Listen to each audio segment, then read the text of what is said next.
नमस्कार दोस्तों, स्वागत है आपका भारत की विरासत में, एक ऐसा चैनल जहां हम आपको लेकर चलते हैं हमारे गौरवशाली इतिहास और सनातन संस्कृति की गहराइयों में। बहुत समय पहले ब्रह्मांड के तेज से प्रकाशित एक ऐसे क्षण में जहां हर दिशा में केवल प्रकाश ही प्रकाश था, एक रहस्य छिपा हुआ था। एक स्त्री जिसने उस प्रकाश से आंखें मूंद ली। उसका नाम था संज्ञा, जो सूर्य देव की पत्नी थी। सूर्य का तेज इतना तीव्र था कि संज्ञा उसे सहन नहीं कर सकी और तपस्या के लिए निकल पड़ी। अपने स्थान पर अपनी छाया को छोड़ गई। वह छाया संज्ञा की ही एक रूपांतरित शक्ति थी और उसी छाया के गर्भ से जन्मा एक विलक्षण पुत्र, जिसकी त्वचा गहरे नीले रंग की थी, जिसकी आंखों में गहराई थी और जिसकी आत्मा में न्याय की आग जल रही थी। उसका नाम था शनि। जब शनि का जन्म हुआ तो जैसे ही उसकी दृष्टि सूर्य पर पड़ी, सूर्य का तेज क्षीण हो गया। उनका रथ रुक गया। घोड़े एक पल को ठहर गए। सूर्य को आश्चर्य और क्रोध हुआ। यह कौन बालक है जिसकी नजर से मेरा तेज रुक सकता है? सूर्य ने शनि को अपमानित किया, उसे अस्वीकार किया, उसकी माता छाया को दोष दिया, लेकिन शनि चुप रहा। उसके भीतर कोई क्रोध नहीं था, कोई प्रतिशोध नहीं था, केवल मौन न्याय था जो धीरे धीरे उसकी आत्मा का हिस्सा बनता जा रहा था। शनि का बाल्यकाल संघर्षों से भरा था। उसने न किसी से अत्यधिक स्नेह मांगा, न सम्मान की अपेक्षा की।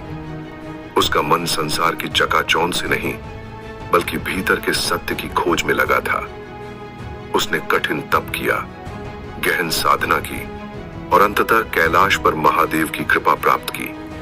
शिव प्रकट हुए और बोले, वर मांगो वत्स। शनि ने कहा, प्रभु, मुझे ऐसा वरदान दीजिए कि मैं हर प्राणी को उसके कर्मों का फल दे सकूं, न्याय कर सकूं बिना किसी भेदभाव के। शिव प्रसन्न हुए और कहा, तुम ग्रहों में सर्वोच्च न्यायाधीश बनोगे, लेकिन ध्यान रहे, तुम्हारी दृष्टि में अपार शक्ति होगी। जहां वह पड़ेगी वहां सब कुछ रुक जाएगा। लोग तुमसे भयभीत होंगे, लेकिन तुम्हारी नजर किसी के नाम या पद को नहीं देखेगी, केवल कर्म को देखेगी। समय बीतता गया और शनि नवग्रहों में प्रतिष्ठित हुए, लेकिन लोगों को उनकी दृष्टि का भय सताने लगा। जब किसी राजा ने अन्याय किया, शनि की दशा आई। राजा का साम्राज्य डगमगा गया। जब किसी साधु ने भीतर से कलुषित हो बाहर केवल भक्ति का मुखौटा ओढ़ा, शनि की 7.5 उसे भेद गई। लोग उन्हें क्रूर कहने लगे, लेकिन शनि मुस्कुराते नहीं थे, ना ही सफाई देते थे। वह केवल अपने धर्म का पालन करते रहे, कर्म फल का न्याय। एक बार एक घमंडी राजा ने कहा, मैं सूर्यवंशी हूं, मुझे कौन दंड देगा? शनि बोले, कुल नहीं, कर्म बचाते हैं। कुछ ही समय बाद वह राजा युद्ध में पराजित हुआ। धन से हाथ धो बैठा और अपमान उसका भाग्य बन गया। तब उसे समझ आया, शनि की दृष्टि केवल दर्पण है जो भीतर छिपे दोषों को दिखा देती है। एक और कथा है। जब शनिदेव ने हनुमान जी की परीक्षा लेने का निश्चय किया, हनुमान ने विनम्रता से कहा, हे शनि महाराज, यदि मेरे कर्म दोषयुक्त हैं, तो मुझे आपके न्याय को सहर्ष स्वीकार करना चाहिए। शनि उनकी विनम्रता, सेवा और निस्वार्थता से इतने प्रभावित हुए कि बोले, तुम्हारा नाम सुनते ही मेरी पीड़ा से लोग मुक्त हो जाएंगे। तभी से माना जाता है कि हनुमान जी की उपासना से शनि की 7.5 और ढैया के प्रभाव से मुक्ति मिलती है। शनिदेव की 7.5 को लोग शाप मानते हैं, लेकिन वह वास्तव में आत्मा का परिष्कार है।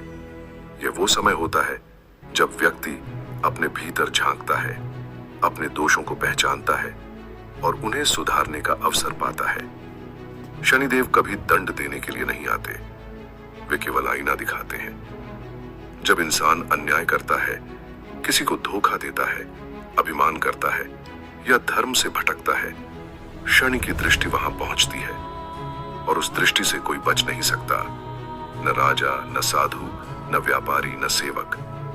लेकिन अगर व्यक्ति अपने पथ पर अडिग है, सच्चा है, विनम्र है, तो वही शनि उसकी रक्षा भी करते हैं। वह उसे इतना दृढ़ बनाते हैं कि वह जीवन की हर परीक्षा में निखर कर बाहर आता है। आज भी जब शनि मंदिर में लोग शीश झुकाते हैं तो वह डर से नहीं, बल्कि इस भाव से कि उन्हें अपने कर्मों का उत्तरदायित्व स्वीकार है। शनिदेव हर उस व्यक्ति के साथ हैं जो सत्य के मार्ग पर है। वह न्याय है, निष्ठुर नहीं बल्कि निष्पक्ष। उनकी दृष्टि दंड देती है पर साथ ही आत्मा को पुनर्जन्म भी देती है, एक नए दृष्टिकोण के साथ। शनिदेव केवल एक ग्रह नहीं बल्कि वह चेतना है जो हमारे भीतर के अंधकार को जलाकर उसमें सत्य का दीपक जलाते हैं। अगर उनके न्याय से डर नहीं लगता बल्कि सुधार का अवसर दिखता है तो समझिए आप उनकी कृपा में हैं। और उनकी कृपा एक बार जिस पर होती है उसका जीवन एक तपस्वी की तरह निर्मल और प्रभावशाली हो जाता है। तो ये थी शनिदेव की वो कथा जो सिर्फ डर या 7.5 तक सीमित नहीं है, बल्कि एक ऐसी चेतना है जो हमें आत्मनिरीक्षण सिखाती है कि हमारे कर्म ही हमारा भाग्य है और शनिदेव केवल दर्पण है उस सच्चाई का। अगर आप भी चाहते हैं कि शनिदेव की कृपा बनी रहे तो सच्चे कर्म करें, अन्याय से दूर रहें और विनम्रता को जीवन का आधार बनाएं। आपको ये कहानी कैसी लगी? क्या आपने कभी शनि की 7.5 का प्रभाव महसूस किया है? कमेंट में जरूर बताएं। वीडियो को लाइक करें और भारत की विरासत की इन अद्भुत कहानियों के लिए चैनल को सब्सक्राइब करें। फिर मिलेंगे एक और अनसुनी पौराणिक कथा के साथ। जय शनिदेव।